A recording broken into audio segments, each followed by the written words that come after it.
Laura Boldrini, lei non è passata dalle primarie, ecco, questa sua candidatura sotto questa chiave che significato, che ruolo ha? Io non sono passata alle primarie perché non ho mai fatto politica.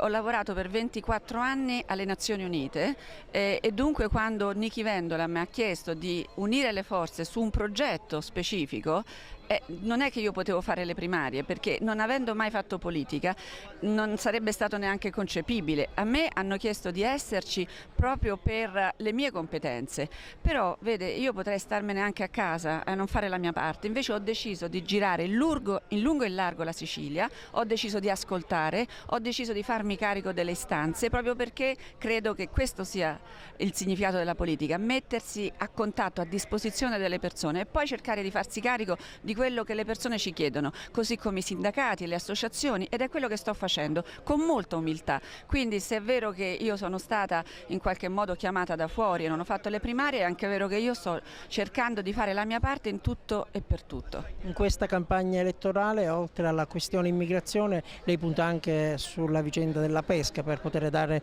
forza, per poter dare slancio a questo comparto fortemente in crisi. I pescatori soffrono di questo abbandono che c'è stato da parte della politica e anche gli armatori.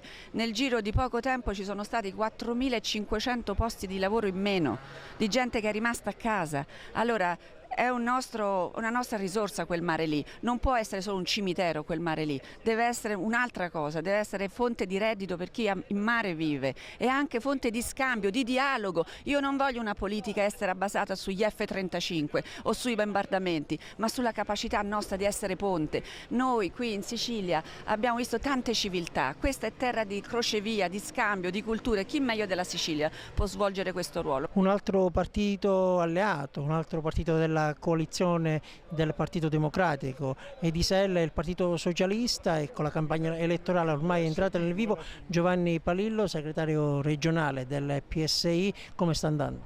Noi siamo nella coalizione con Bersani, abbiamo votato per Bersani alle primarie e continueremo a votare Bersani per l'elezione.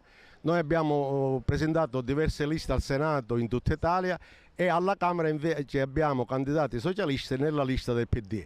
Perché in Sicilia non avete presentato liste vostre?